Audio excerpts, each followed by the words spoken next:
Hi, I'm Hale Pringle, and for me the first question is always, is this a great day? And the answer is always, Hale, yes. This little video is to give you some idea who Hale Pringle is. If you're going to look at working with Hale Pringle, it might be nice to have some idea who I am. So I thought I'd give you a brief overview where I came from and what I'm all about. I will say, my parents taught me, just like Robert Kiyosaki said in his book, you go to school, get a good education, go get a good job, work hard, and everything will work out right. Now, I actually like the way Ori Bengal, who is a WordPress guru, said it a little better, and he said, you go to school, you go to some more school, you go to some more school, you get a good job, have it yanked out from underneath you, get another job, have that one yanked out from underneath you, and somewhere in all there it's supposed to work out fine, and you'll end up with retirement and have a nice life. But as we all know, that just isn't working out for the vast majority of Americans, and that kind of in a nutshell described my life. So I'm going to back up and give you a little bit of the history. I was born and raised in Central Florida. I love the weather. I love the people. I love the fact that we've always got something we can do. I love to sing. I play guitar. I like football in season. And I have a passion for learning. I really enjoy getting in and learning something new. And that's what I'm doing right now. So, went to high school, did tennis, was in the band, went to the University of Florida, did some tennis, and was in the Gator band, actually in there for 7 years, all told, between various, because I went to school, and I went to school some more.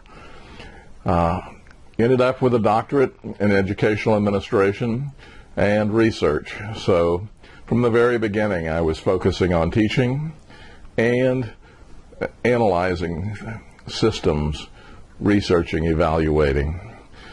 This was the Vietnam era, so I ended up in the Army for a few years, and they had me instructing. I taught public speaking, I taught writing, and a little bit of psychological warfare stuck in there. So I was teaching, that was my full time, and I learned more how to stand in front of people and teach. Left there and went to the Orange County Public School system here in Florida. There are 2 Orange counties, one in California. I was an evaluator, and I was evaluating educational programs. I was doing systems analysis. How do they work? What are they doing? What are their processes? And how do we evaluate it? After about 5 years, I was invited to come work for a social service agency, and so I moved into that. I was doing both administration and researching a couple of large grants. And in that time period, I really got into drug abuse prevention and the evaluation of that. I was flown all over the country to teach people in agencies how to evaluate their drug abuse prevention programs. And I was doing the same for our grants. Ended up executive director of it's $1 million plus agency with 95 staff members at the time, but it really wasn't what I wanted to do, because at that level you're a fundraiser, the barbecue circuit, and politicos, and that just wasn't who I was. So when the University of Central Florida invited me to come take over their computer services department, I was happy to do that. So this was in the age when what we now call personal computers were microcomputers. And my job was to help the students and the faculty with their computing needs. So I became really good at statistical packages because the faculty needed help analyzing their data. And I must have worked on over 1,000 different research projects in the 11 years that I was there. We also got into the local area networks because as the PC came out, hooking them together into local area networks made a lot of sense to me. And Novell was just starting, and I became really working very hard with them. I ended up being the executive director, the president of their user group. And there were about 80,000 people at the time all over the world, and must have talked at over 100 national conventions on local area networks and how they worked and why people should be doing them. Today, it's a given, but back then, that was the number one question: why should we put in a local area network? Now we just presume that the all of our computers are networked, because obviously they should be, but it wasn't that obvious back then. So I ended up running an institute on local area networks funded by Novell. When the president of Novell retired, the new administration cut the funding, and so there was the first job that was yanked out from underneath me. That was hard times for us, because the economy really was bad. It was hard to get a job. I won't go into all the details, but it was hard times for us. Eventually, I ended up being project manager doing software development. And part of my job was to go into companies and analyze systems analysis. What are they doing? What are their computer systems doing? How do they work? How do the staff work? And I would be training them to use software. I would be building online training systems, online help systems.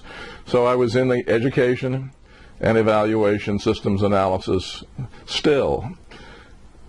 Two companies that I was working with, both of them bolted their doors when something beyond our control changed and the companies were not able to stay in business. So again, jobs were yanked out from underneath us. In there, we got into Amway, and we were with Amway 6 years. I really got into the residual income. That made a tremendous sense to me, working something that wasn't just hours for dollars, because I had been working 2 jobs all these time. We called one of them consulting, but it was on top of my normal job, so I was working 40-plus hours a week for my job, and then often 40 hours a week on my second job, which we called consulting. But I realized when I was in Amway that I really needed to be spending part of my time working on something that would generate ongoing residual income. But eventually I realized that I wasn't growing, the people around me weren't growing, the people above us weren't growing, and I couldn't look people in the eye anymore and say, hey, you can do this, because I wasn't able to do it.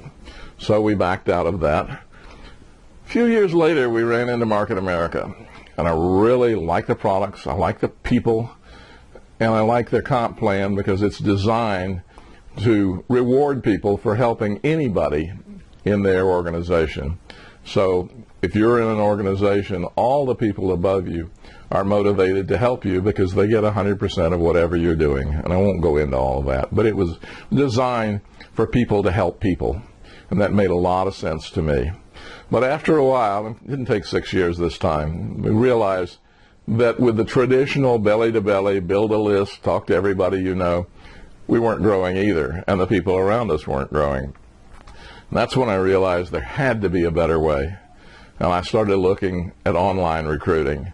And I found some people who were making fantastical gains in this area. Fantastical. I'm making up words now.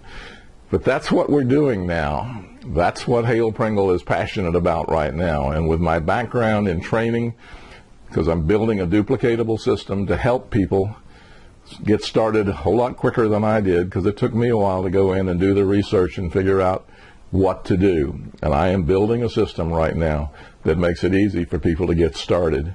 So systems analysis, education and training, that's what I'm all about. And I'm very passionate about what we're doing now. So that's a little bit about who I am and where I came from and where I am and where I'm going. So is it a great day? Oh, Hale, yes. You have a good day.